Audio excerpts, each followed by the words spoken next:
The email arrived at 9:03 a.m. on a Tuesday. Please join me in welcoming James Anderson to the engineering team. He'll be shadowing you for the next 2 weeks to learn our systems. I stared at my screen, a cold feeling settling in my stomach. After 12 years at Quantum Dynamics, I knew what shadowing really meant. They were replacing me with someone younger, probably cheaper, and I was expected to teach him everything I knew before they showed me the door.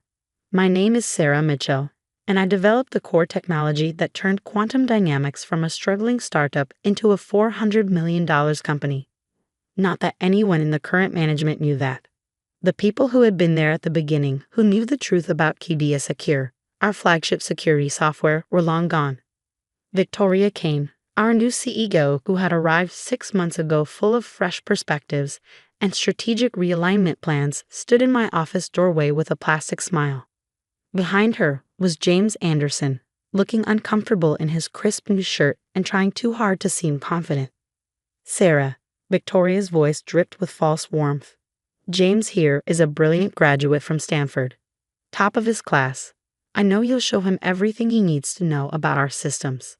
Everything he needs to know. I almost laughed. The core architecture of QDS Secure had taken me 3 years to develop, working nights and weekends in my tiny apartment, fueled by coffee and determination. The patent application I filed under my own name, before Quantum Dynamics even existed, was buried in a drawer at home, a security measure I'd taken when I first sensed the company's culture changing. Of course, I replied, gesturing to the empty chair beside my desk. Happy to help. Victoria's smile tightened slightly. We both knew this wasn't a request. In tech, when they ask you to train your replacement, refusing is career suicide. Not that my career at Quantum Dynamics had much life left anyway. James settled into the chair, tablet ready, eager to learn. He wasn't a bad kid, really, just ambitious, probably told he was getting a great opportunity to learn from a senior team member before taking over the position. I doubted they told him he was here to replace someone who had been with the company since it was 6 people working out of a converted warehouse. Let's start with the basics, I said, pulling up the system architecture diagrams. QDS Secure operates on a proprietary encryption protocol. As I walked him through the surface-level functionality, my mind drifted back to 2011, when I first developed the encryption algorithm that would become QDS Secure's foundation. I was 28, working as a security consultant, and had stumbled upon a way to dramatically improve encryption speeds without compromising security. Michael Torres, Quantum Dynamics' original founder, had seen the potential immediately. This could revolutionize enterprise security, he'd said, offering me not just a job but a partnership. We'll build the company around your technology. The patent had been filed and approved before I joined Quantum Dynamics. A deliberate choice on my part. I'd seen too many developers lose control of their innovations to corporate ownership. Michael had understood and agreed to a licensing arrangement that gave the company exclusive rights to use my technology while I retained ownership. That agreement, tucked away in the company's original incorporation documents, had survived 3 CEOs, 2 acquisitions, and a dozen reorganizations. Not that anyone had bothered to read those old files. They were too busy disrupting and innovating to care about history. Sorry, James interrupted my thoughts. Could you explain again how the primary key generation works? I smiled. That's actually proprietary information. Let's focus on the user-facing features first. Victoria appeared again around lunch, hovering like an expensive perfumed cloud. How's the training going? Great, James replied enthusiastically. Sarah knows this system inside and out. Yes, Victoria's eyes narrowed slightly. After so many years, I would hope so. Though sometimes fresh perspectives are what we need to move forward. The message wasn't subtle. I was outdated, resistant to change, probably too expensive. Never mind that QD Secure's core technology was my creation, that every major improvement had come from my work, that our biggest clients stayed because they trusted my expertise. Over the next week, I taught James what I could, the public-facing features, the basic maintenance procedures, the customer support protocols. But the heart of the system, the proprietary encryption engine that made everything work, that I kept to myself, not out of spite, but out of principle. Some things you earn through years of work, not 2 weeks of shadowing. Victoria called me into her office on Thursday afternoon. The HR director, Paul, sat stiffly in one corner, trying to look invisible. Sarah, Victoria began, shuffling papers on her desk. As part of our ongoing reorganization, we're making some changes to the engineering department. I kept my face neutral. Here it comes. Your contributions have been valuable, but we're moving in a new direction. More agile, more innovative. We need people who can adapt to rapid change. The irony of being called inflexible by someone who didn't understand the technology that paid her salary was almost amusing. We're offering a generous severance package, Paul chimed in, sliding a folder across the desk. 2 months' pay, health coverage through the end of the quarter. I opened the folder, skimming the agreement. Standard corporate language about confidentiality, non-competition, surrendering all rights to intellectual property developed during employment. When would this be effective? I asked, though I already knew the answer. Today will be your last day, Victoria said, not even trying to sound apologetic. James has picked things up quickly, and we need to move forward with our new initiatives. I closed the folder without signing. I'll need to review this with my lawyer. Victoria's smile faltered slightly. The severance is contingent on signing today. Then I'll have to decline. I stood up, straightening my jacket. I'll clean out my desk. Sarah, Victoria called as I reached the door. I know change is hard, but this is business. No need to be difficult about it. I turned back, meeting her gaze. You're right. It is business. Walking back to my desk, I felt lighter than I had in months. James looked up as I started packing my things into a box. Are you leaving? He asked, genuine concern in his voice. Yes. Apparently, I'm not agile enough for the new direction. But I've barely learned anything about how the core system works. I paused, a framed photo of the original quantum dynamics team in my hands. Some things take more than 2 weeks to learn, James. Good luck. Victoria watched from her office as I walked out, probably congratulating herself on executing another successful strategic realignment. She had no idea what was coming. At home, I pulled out the patent documentation, the original licensing agreement, and 12 years of system documentation. Everything that proved I wasn't just another replaceable cog in their corporate machine. I called Michael Torres, who had retired to Arizona 3 years ago. They finally did it, huh? He said when I told him what happened. Yep. New CEO, new direction, same old story. They have no idea about the patent. Apparently not. Victoria Kane seems to think everything belongs to the company. Michael's laugh was bitter. You were smart to keep the patent separate. What are you going to do? I looked at the carefully preserved documents spread across my desk. I'm going to remind them that innovation isn't just about moving forward. Sometimes it's about remembering how you got there in the first place. Need any help? Michael asked. I still know some people on the board. Not yet, I said, already drafting an email to my lawyer. Let's see how they handle the first surprise. That night, I sat at my computer, looking at the administration console for QD Secure's licensing system. A small piece of code, hidden in the original implementation that only I knew about. In 3 days, when the monthly license validation check ran, they would discover exactly who owned the technology they took for granted. Victoria Kane thought she was making a smart business decision, streamlining operations by removing expensive legacy employees. She was about to learn that some legacies are worth keeping. I hit a few keys, implementing changes that would take effect when the system next checked its licensing status. Then I went to bed, sleeping better than I had in months. The reckoning was coming, and I had front-row seats to watch it unfold.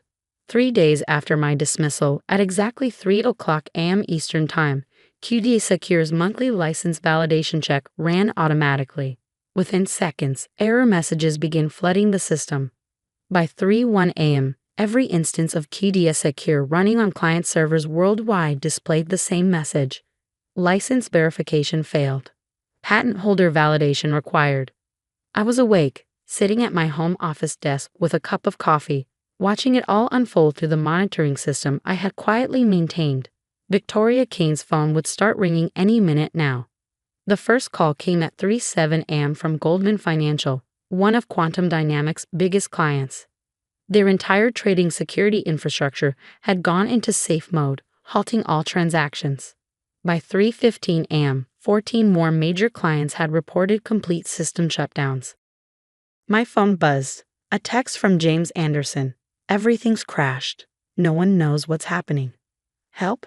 I set my phone aside without responding. Poor James was about to learn a valuable lesson about corporate politics and intellectual property rights. At 3:30 a.m., my email pinged with an urgent message from Victoria. Sarah, there seems to be some sort of system malfunction. We need you to come in immediately to assist with recovery. We'll pay emergency consulting rates. I smiled at her attempt to sound professional while her company was imploding. My response was brief.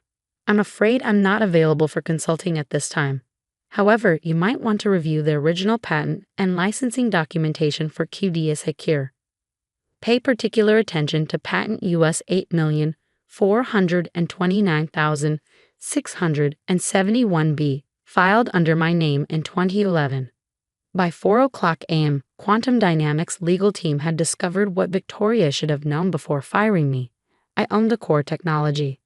The licensing agreement gave me the right to revoke access if the company breached certain conditions, including maintaining the original developer's involvement in the system's operation. My phone rang again. Victoria's number. I let it go to voicemail. Sarah, this is completely unprofessional. Her voice was tight with barely controlled panic. You can't just shut down our entire system. Call me immediately. I drafted a quick email to my lawyer instead, copying Victoria. As the legal owner of patent US 8,429,671B and pursuant to Section 7.3 of the original licensing agreement with Quantum Dynamics, attached, I am exercising my right to suspend the company's access to my intellectual property following their breach of our ongoing operational agreement. I am happy to discuss reinstatement terms with authorized representatives.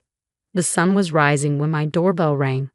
I checked the security camera to see Victoria herself standing on my porch, looking considerably less polished than usual and hastily thrown on clothes.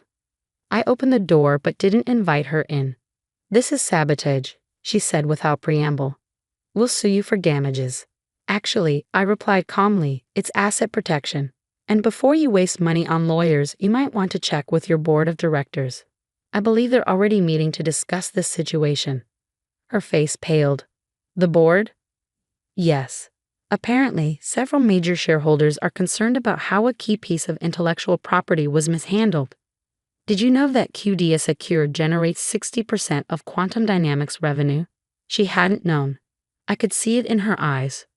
What do you want? She asked, her voice softer now. I don't want anything. The board of directors, however, might have some questions about why you fired the patent holder of your core technology without due diligence. As if on cue, her phone buzzed. She glanced at it, and her face went even whiter. Emergency board meeting in 30 minutes, she whispered. You should probably get to that, I suggested. And Victoria, thanks for your service. She flinched at hearing her own dismissive words thrown back at her. After she left, I received a call from Herbert Matthews, the board chairman. Ms. Mitchell, his voice was grave. We've just reviewed the patent and licensing documentation. Why didn't you mention this during your termination? Would it have mattered? I asked. Victoria Kane was brought in to modernize the company. Apparently, that meant discarding anything she didn't understand. The board has called an emergency session, he said. We would appreciate your attendance. I agreed to video conference in. No need to leave my comfortable home office for their corporate crisis. At 9:00 a.m., I connected to the board meeting. Victoria sat at one end of the table, looking like she hadn't slept. James Anderson was there too, probably to explain why he couldn't get the system working again. Ms. Mitchell, Herbert began, we find ourselves in an unprecedented situation. 17 major clients have threatened to cancel their contracts if service isn't restored immediately. Our stock price is already dropping in pre-market trading. That sounds serious, I observed mildly. Sarah, please, Victoria interrupted. Just tell us how to restart the system. I leaned back in my chair, letting the moment stretch out. The system doesn't need to be restarted, I explained. It needs to be properly licensed. As the patent holder, I'm happy to discuss new terms. Terms? Victoria's voice rose. We own the system. No, Herbert corrected her sharply. We have a licensing agreement that you apparently didn't bother to review before terminating its key stakeholder. James raised his hand tentatively. I've been trying to understand the core encryption engine, but there are parts that aren't documented anywhere in our codebase. That's because those parts are proprietary, I explained. They belong to me, not Quantum Dynamics. What you have is a licensed implementation. Victoria started to speak, but Herbert cut her off. Ms. Mitchell, what would it take to resolve this situation? I opened a document on my screen and began sharing it with the meeting. I've prepared a new licensing agreement, I said. The terms are simple. I retain patent ownership and return to Quantum Dynamics as Chief Technology Officer with full autonomy over the technical direction of QDS Secure and any derived products. Additionally, I want a complete review of recent terminations in the engineering department. Good people were lost due to age discrimination and false claims of obsolescence. The board members exchanged glances. Herbert leaned forward. And if we agree to these terms, then I can have the system back online in about 5 minutes. Victoria stood up abruptly. This is extortion. No, Herbert's voice was ice. This is consequences. Please wait outside while the board discusses Ms. Mitchell's terms. As Victoria stormed out, I caught James trying to hide a smile. The board's deliberation took exactly 12 minutes. When they returned, Herbert spoke directly to my video feed. Your terms are accepted, Ms. Mitchell. The board has also accepted Victoria Keene's resignation, effective immediately. When can you start? I pretended to check my calendar, though I'd been prepared for this moment for days. How about now? I opened my laptop's command console and entered a series of commands. Around the world, QDS Secure systems began coming back online. James's eyes widened as he watched the monitoring dashboard turn from red to green. That's it, he asked. Just like that. Just like that, I confirmed. Sometimes the most powerful code is the simplest. Speaking of which, James, I hope you're ready to learn how this system really works. This time without the 2-week deadline. Herbert cleared his throat. Ms. Mitchell, the board would appreciate a full briefing on the technical architecture when you have a moment. We want to ensure nothing like this happens again. Of course, I agreed. Though I suggest we start with a review of the company's intellectual property management policies. After all, innovation isn't just about creating new technology. It's about respecting and protecting the innovations you already have. As the meeting ended, I sat back in my chair, allowing myself a small smile. In 3 days, I had gone from discarded employee to Chief Technology Officer. But more importantly, I had reminded Quantum Dynamics that true innovation doesn't come from flashy MBAs with buzzwords. It comes from the people who build, maintain, and understand the technology that makes everything possible. My phone buzzed with a message from James. Does this mean I still have a job? Yes, I replied, but now you'll be learning from me properly, not just shadowing. Hope you're ready for some real engineering. Outside my home office window, the morning sun had fully risen. Somewhere across town, Victoria Keene was probably clearing out her office, learning her own lesson of the danger of underestimating legacy employees. But my work was just beginning. I had a company to rebuild, a culture to fix, and a new generation of engineers to mentor properly. After all, that's what real innovation looks like. 6 months into my role as CTO of Quantum Dynamics, I sat in what used to be Victoria Keene's office, reviewing the changes we'd implemented since that dramatic night when QD Secure went dark. The wall that once displayed Victoria's MBA and corporate awards now showcased something far more meaningful: patents and technical innovations from our engineering team. The company's transformation had been dramatic, but not in the way Victoria had envisioned with her strategic realignment. We hadn't become more agile by discarding experienced engineers. Instead, we've grown stronger by recognizing and nurturing talent at all levels. James Anderson, whom Victoria had hired to replace me, had turned out to be an excellent engineer once freed from corporate politics. He now led our development team, having learned the true complexities of QD Secure's architecture. More importantly, he'd learned the value of respecting experience over buzzwords. Sarah? He appeared in my doorway, tablet in hand. You're going to want to see this. He handed me the tablet, displaying a news article. Former Quantum Dynamics CEO Victoria Keene's new venture files for Chapter 11 bankruptcy. I skimmed the article, noting how her attempt to launch a competing security software company had failed spectacularly. Apparently, investors had been skeptical of a CEO who had managed to lose control of her previous company's core technology. "Karma's interesting, isn't it?" James commented. "It is," I agreed, handing back the tablet. "Though I prefer to focus on what we're building rather than others' failures. How's the new encryption protocol coming along?" His face lit up. "Actually, that's the other thing I wanted to show you. The team's made a breakthrough." I followed him to the engineering floor, which looked vastly different from 6 months ago. Gone were the sterile cubicles Victoria had insisted on. Instead, we had collaborative spaces, testing labs, and walls covered in whiteboards filled with complex algorithms. More importantly, the demographics had changed. After reviewing the terminations under Victoria's tenure, we discovered a clear pattern of age discrimination. Many experienced engineers had been pushed out under the guise of modernization. One of my first acts as CTO had been to reach out to those who had been unfairly terminated. Many had returned, bringing with them decades of valuable experience. Now our teams were truly diverse, with seasoned veterans working alongside fresh graduates, each learning from the other. Maria Chen, one of the legacy engineers Victoria had pushed into early retirement, was now leading our research division. At 62, she had more patents to her name than most Silicon Valley startups. "The new hybrid encryption model is showing remarkable results," she explained, pulling up test data. "By combining your original algorithm with the quantum-resistant approach David suggested, we've increased processing speed by 340% while maintaining security integrity." David, a recent graduate who would have been considered too inexperienced for such responsibility under the old regime, beamed with pride. This was how real innovation happened, through collaboration, not competition. The quarterly board meeting the following week highlighted just how much had changed. Instead of PowerPoint presentations full of business jargon, we had live demonstrations of technical achievements. The board members, who had once glazed over during technical discussions, were now actively engaged. "Ms. Mitchell," Herbert Matthews began, "the numbers speak for themselves. Revenue is up 85% year over year. Client retention is at 98%. And our market share in the security sector has increased by 23%. I nodded, but directed attention to a different slide. More importantly, look at our innovation metrics. Patent filings are up 150%.